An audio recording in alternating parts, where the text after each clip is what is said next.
Practice make perfect. Selamat pagi, siang, sore, dan malam Ibu Ika, selaku dosen pengampu mata kuliah Public Speaking dan juga teman-teman semuanya. Pada hari ini, saya akan menjelaskan mengenai prosedur keselamatan di Gedung FISIP Universitas Atmajaya Yogyakarta kepada teman-teman. Sebelumnya, apakah teman-teman sudah mengetahui mengenai K3? Jika belum, yuk ikutin aku. K3 merupakan singkatan dari Kesehatan dan Keselamatan Kerja yang bertujuan untuk memelihara kesehatan dan keselamatan kerja. Yang pertama, saya akan membahas mengenai prosedur saat terjadinya kebakaran di dalam gedung. 1. Adanya pemberitahuan oleh pejabat atau pegawai penghuni lantai kepada petugas tanggap darurat atas adanya sumber api. 2. Pemberitahuan oleh petugas tanggap darurat lantai kepada petugas tanggap darurat gedung dan petugas tanggap darurat listrik. 3. Pengumuman kebakaran oleh petugas tanggap darurat. 4. Pemutusan aliran listrik melalui panel listrik oleh petugas tanggap darurat. 5. Pemadaman api oleh petugas tanggap darurat. 6. Koordinasi petugas tanggap darurat lantai dengan petugas tanggap darurat gedung untuk melakukan evakuasi. 7. Pelaporan atau pemanggilan petugas pemadam kebakaran dan petugas pelayanan kesehatan oleh petugas tanggap darurat gedung.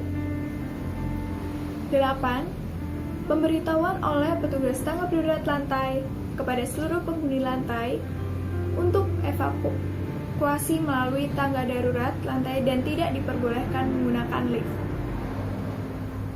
9. Pengarahan ke titik kumpul oleh petugas tanggap darurat lantai. 10. Pelaksanaan absensi oleh tanggap darurat lantai. 11. 3H atau pemilahan kondisi kesehatan bagi pejabat ataupun pegawai yang dievakuasi oleh petugas pelayanan kesehatan. 12. Pemberitahuan oleh koordinator tanggap darurat tentang situasi keamanan di gedung. Begitulah informasinya. Kemudian yang kedua, mengenai mitigasi terjadinya gempa bumi pada saat berada di dalam gedung. Ada beberapa tindakan mitigasi yang perlu direncanakan dan dipersiapkan. Antara lain, konstruksi bangunan. Perlu dipastikan struktur dan letak bangunan dapat terhindar dari bahaya gempa. Yang kedua, melakukan evaluasi dan merenovasi ulang struktur bangunan yang rawan rusak. Kemudian ada jalur evakuasi. Dalam jalur evakuasi, perlunya membuat jalur yang aman untuk proses evakuasi. Kemudian menentukan tempat aman untuk evakuasi dan menyepakati cara peringatan dini terjadinya gempa bumi. Selanjutnya ada penataan pada kantor. Perabotan diatur pada dinding untuk menghindari jatuh roboh dan bergesernya saat terjadinya gempa. Menyimpan bahan yang mudah terbakar pada tempat yang tidak mudah pecah.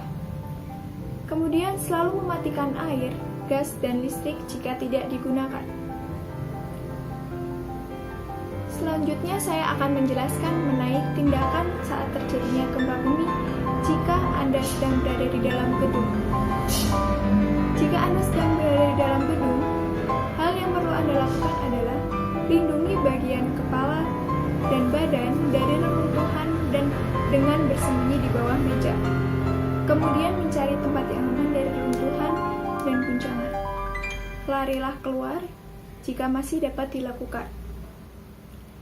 Jika Anda berada di luar gedung, hal yang perlu Anda lakukan adalah menghindari bangunan yang ada di sekitar seperti gedung, tiang listrik, dan pohon.